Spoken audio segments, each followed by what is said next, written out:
Ne te laisse pas dominer par le découragement.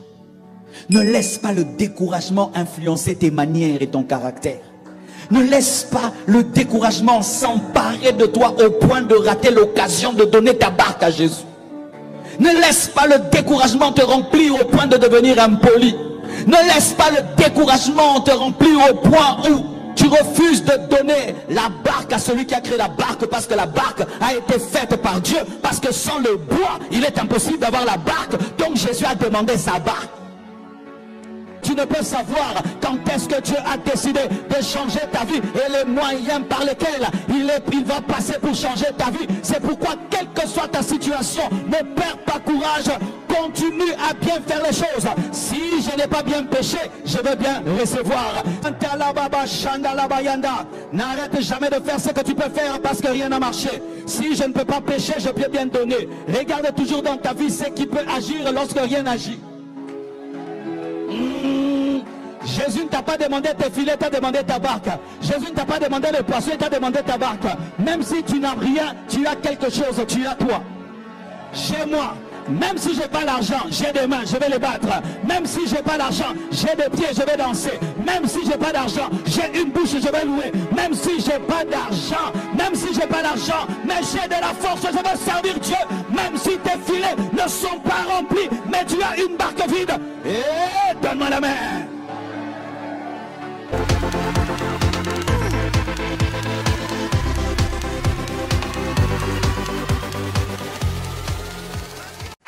Alléluia.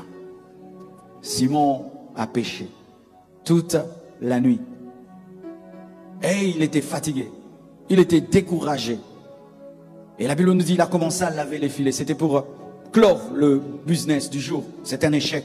On lave nos filets et on rentre à la maison. C'est fini là. On a zéro. On a échoué. Découragé. Il avait ses filets. Il n'attendait plus avoir de poisson. Il n'attendait plus ramener quelque chose à la maison. Et Jésus-Christ vient. Malgré qu'il a échoué, malgré qu'il n'a rien eu, malgré qu'il est énervé d'avoir échoué, un inconnu vient et lui demande sa barque. Il ne demande pas de louer sa barque, il lui demande sa barque. Alors qu'il est en plein échec, alors qu'il a des idées sombres, alors que quand il voit ses enfants, ils ne vont pas manger. Il est en plein échec, démoralisé. Et Jésus vient, au lieu même de lui dire, oh courage, vraiment, vraiment, rien. Il demande un service. Donne-moi ta barque, je dois prêcher. Et malgré qu'il traverse des moments difficiles, malgré qu'il a un compte zéro, le peu qu'il a, il le cède à Jésus. Ne te laisse pas dominer par le découragement. Ne laisse pas le découragement influencer tes manières et ton caractère. Ne laisse pas le découragement s'emparer de toi au point de rater l'occasion de donner ta barque à Jésus. Ne laisse pas le découragement te remplir au point de devenir impoli.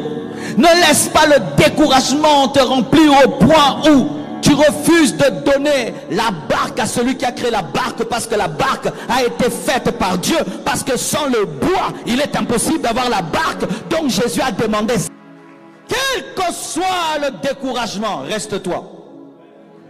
Dans le principe des Juifs, il faut toujours avoir l'hospitalité. Il a gardé ses manières, il a gardé ses principes, il a gardé ses convictions. Garde tes convictions, garde tes principes, garde tes manières, malgré que tu aies échoué. Lave tes filets, mais dans la politesse. Lave tes filets, mais dans la joie. Lave tes filets, mais dans l'attitude d'un enfant de Dieu.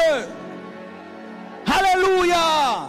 Car tu ne connais pas la manière dont Dieu va passer pour changer ta vie. Il viendra sans te prévenir. Il ne te dira pas, Simon, je suis venu te donner les poissons. Mais il va te demander la barque afin de te donner les poissons. Il va te demander le bois pour te donner le poisson. Alors qu'il faut le poisson pour le poisson, il te demandera le bois pour le poisson. Les méthodes de Dieu sont bizarres. Et tu ne peux savoir quand est-ce que Dieu a décidé de changer ta vie et les moyens par lesquels il va passer pour changer ta vie. C'est pourquoi, quelle que soit ta situation, ne perds pas courage. continue à bien faire les choses. Si je n'ai pas bien péché, je veux bien recevoir. Si je n'ai pas bien péché, je veux être un bon, au moins je veux bien donner ma barque. Si je n'ai rien eu, je veux bien donner. Ah, si je n'ai rien eu, je veux bien donner. Et il a donné sans condition. Lorsque tu es découragé, ne donne pas de conditions à Dieu. Sers Dieu, sers Dieu. Viens chanter, viens danser, même si tu n'as rien, même si tu t'es échoué. Viens à l'église, viens servir Dieu. Porte les chaises, nettoie l'église, sers ton Dieu de tout ton cœur. Donne ta barque, donne ta barque, donne ta barque. Même si tu as échoué, donne ta barque. Même si tu as lavé tes filets, donne ta barque. N'arrête jamais de faire ce que tu peux faire parce que rien n'a marché. Si je ne peux pas pécher, je peux bien donner. Regarde toujours dans ta vie ce qui peut agir lorsque rien n'agit. Jésus ne t'a pas demandé tes filets, t'a demandé ta barque. Jésus ne t'a pas demandé le poisson, il t'a demandé ta barque. Même si tu n'as rien, tu as quelque chose, tu as toi. Chez moi.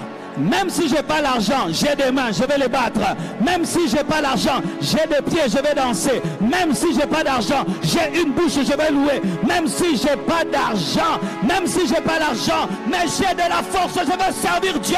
Même si tes filets ne sont pas remplis, mais tu as une barque vide. Et donne-moi la main.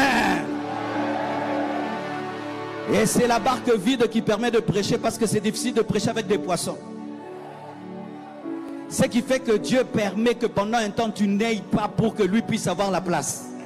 Car si ta barque est pleine, il n'a pas d'estrade. L'estrade doit être inoccupée pour que tu sois occupé par Dieu. Et des fois Dieu permet l'échec pour qu'il remplisse ton échec. Si Simon avait déjà rempli sa barque, il serait rentré à la maison. Mais il fallait qu'il reste là parce que Jésus avait besoin d'une barque. Ton problème est une stratégie divine.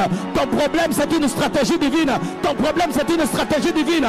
Ne te décourage pas. Ton problème est une stratégie divine. Ne te décourage pas. Ton problème est une stratégie divine. Donne-moi la main.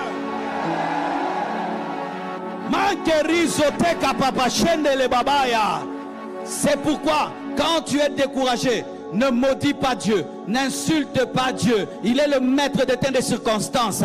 C'est le maître de la barque, c'est le maître des filets et c'est le maître des poissons. Et Jésus vient pour donner la solution à Pierre, mais il ne s'occupe pas directement de lui, il s'occupe du royaume. Et la Bible dit chercher premièrement l'expansion du royaume et la justice de Dieu, et le reste sera donné par-dessus. Le premier problème de Dieu, ce n'est pas toi, c'est son royaume. Si son royaume va bien, il est content. Toi, c'est le matabisi de Dieu. Toi, c'est le matabisi de Dieu. Il devait d'abord remplir le royaume, ensuite remplir la barque. Occupez-vous du royaume de Dieu. Même si tu es échoué, occupe-toi du royaume. Même si tu es célibataire, occupe-toi du royaume. Même si tu n'as pas d'enfant, occupe-toi du royaume. Même si tu n'as pas d'argent, occupe-toi du royaume. Même si ça ne marche pas, occupe-toi du royaume.